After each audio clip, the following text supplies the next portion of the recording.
전에 내가 사사에게 명령하여 내 백성 이스라엘을 다스리던 때와 같이 아니하게 하고 너를 모든 원수에게서 벗어나 편히 쉬게 하리라. 여호와가 또 네게 이르노니 여호와가 너를 위하여 집을 짓고 네 수완이 차서 네 조상들과 함께 누울 때에 내가 네 몸에서 날 네 씨를 네 뒤에 세워 그의 나라를 견고하게 하리라.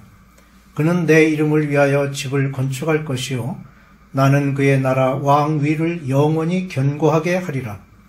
나는 그에게 아버지가 되고 그는 내게 아들이 되리니 그가 만일 죄를 범하면 내가 사람의 매와 인생의 채찍으로 징계하려니와 내가 네 앞에서 물러나게 한 사울에게서 내 은총을 빼앗은 것처럼 그에게서 빼앗지는 아니하리라. 네 집과 네 나라가 내 앞에서 영원히 보존되고 네 왕위가 영원히 견고하리라 하셨다 하라. 네. 사무엘하 7장 말씀 안에는 다윗 왕과 하나님 사이에 아주 특별한 대화가 기록되어 있습니다. 어떤 의미에서 이 한 장의 말씀은 성경 전체에 매우 중요한 전환점이 된다고 볼 수도 있습니다. 말씀의 시작은 다윗이 하나님의 집을 짓고 싶다는 마음을 가지고 나단 선지자에게 말했을 때 하나님께서는 놀랍게도 그 마음에 대하여 예상치 못한 응답을 하십니다. 다윗은 하나님께 무언가를 드리고 싶었습니다. 자신은 좋은 궁전에 살고 있는데 하나님의 언약궤는 장막에 있다는 것이 몹시 마음에 걸렸습니다.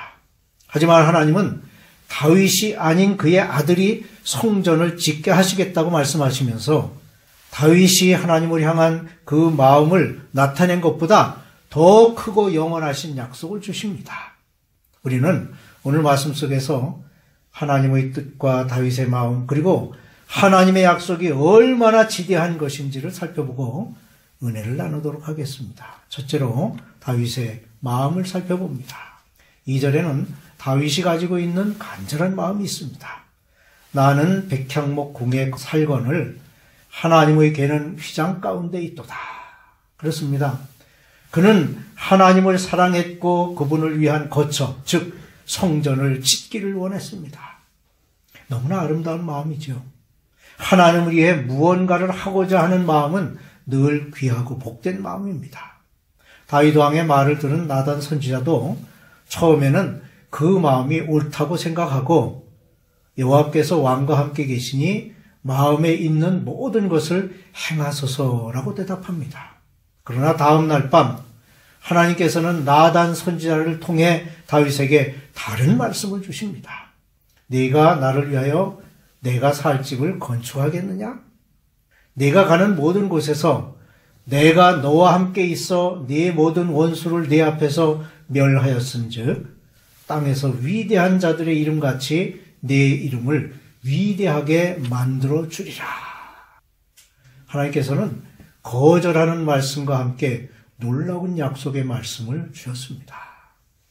둘째로 하나님의 응답이 있습니다. 내가 너를 위하여 집을 세우리라는 4절 이하의 말씀에는 하나님의 놀라운 응답이 담겨 있습니다. 하나님은 다윗에게 네가 나를 위해 집을 짓겠느냐고 되물으십니다.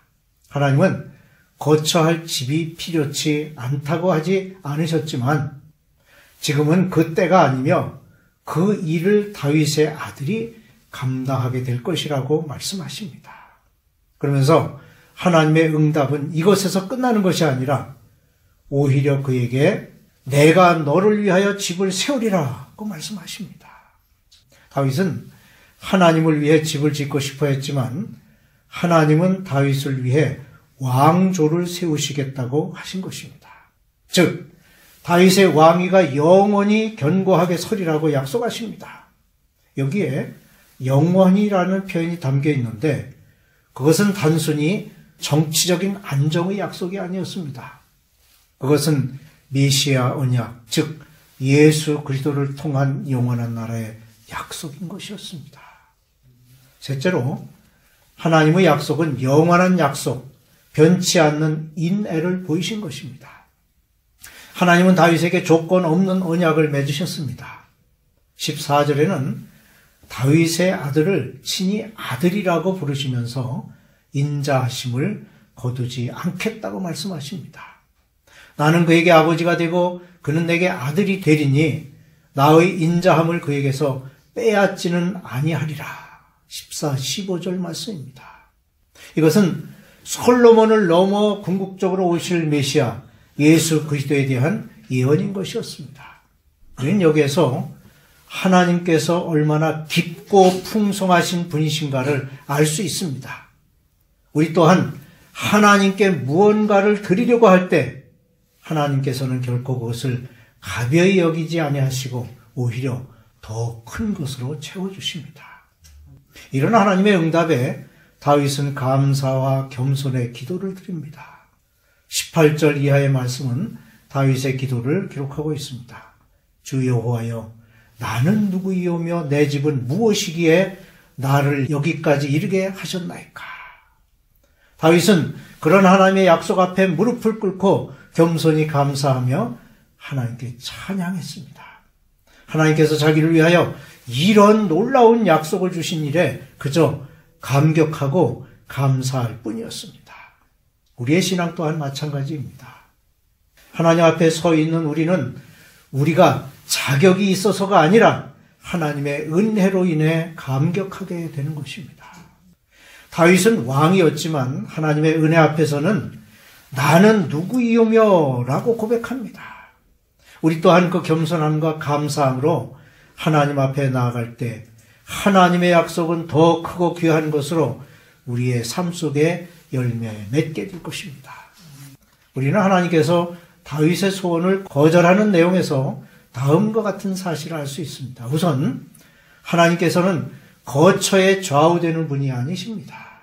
사람은 거처에 따라서 그 사람의 지위가 달라집니다. 거지라도 왕복을 걸치고 왕궁에 거하면 왕의 대접을 받고, 왕이라도 허름한 옷을 입고 깡통을 차고 거리에 나가면 거지 취급을 받습니다. 그러나 하나님은 인간과 달라서 거처에 좌우되는 그런 분이 아니십니다. 출애굽 이후 이제까지 하나님의 개는 허름한 회막에 거처했지만 하나님께서는 여전히 우주의 창조자시며 이스라엘의 주권자로 존재하셨습니다.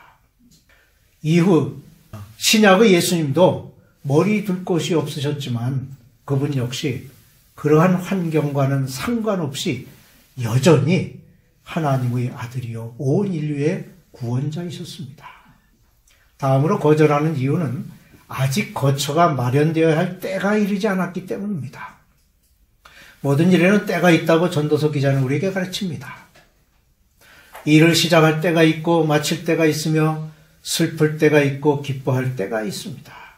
이렇듯 하나님께서는 때가 이르러 비로소 아들을 세상에 보내셨습니다. 갈라디아서 4장 4절은 때가 참에 하나님이 그 아들을 보내사 여자에게서 나게 하시고 라고 말씀합니다. 이와 마찬가지로 아직 하나님의 궤가 안치될 시기가 이르지 않았기 때문에 하나님께서는 다윗의 소원을 거절하신 것입니다. 만일 그때 다윗이 하나님의 전을 건축했더라면 계속되는 전쟁으로 이스라엘 백성들에게는 커다란 경제적인 부담이 되었을 것입니다. 이처럼 하나님께서는 합력하여 소원을 이루게 하시기 위해 만사의 때와 기한을 두는 분이십니다. 하나님께서 다윗의 소원을 거절하신 것은 그가 어리석었다거나 죄를 범하는 것이기 때문이 아니었습니다.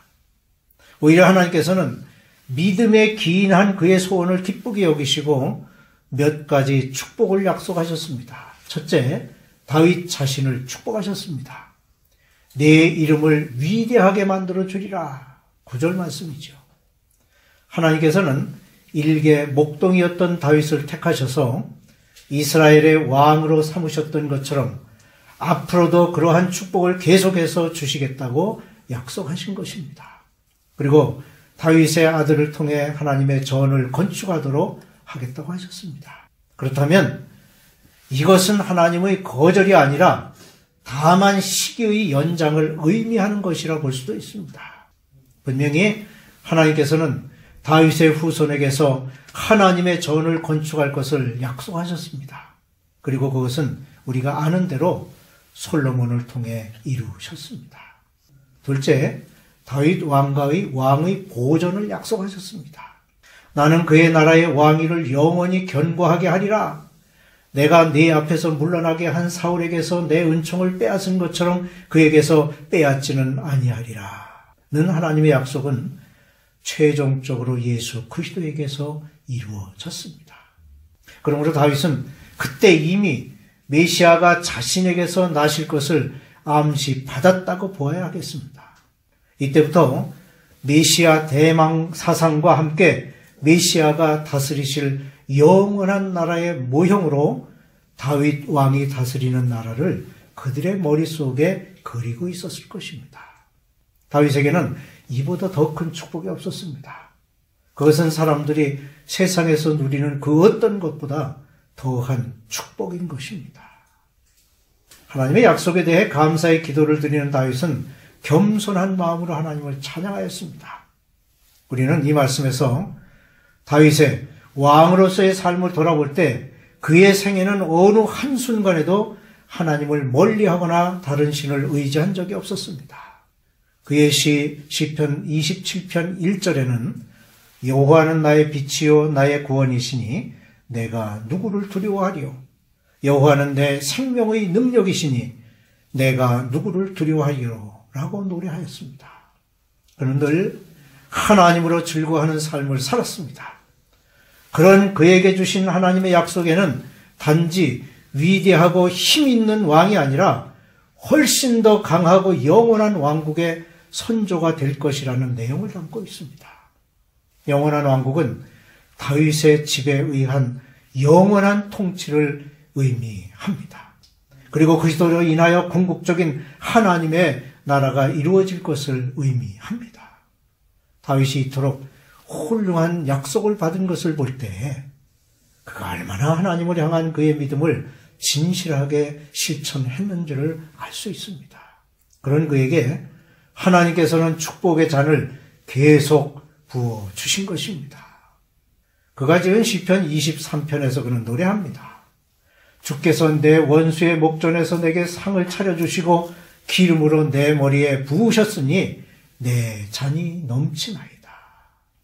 오늘 말씀을 통해 우리는 세 가지 교훈을 얻을 수 있습니다. 하나는 하나님을 향한 진실한 마음은 하나님께서 기억하시고 기뻐하신다는 것입니다.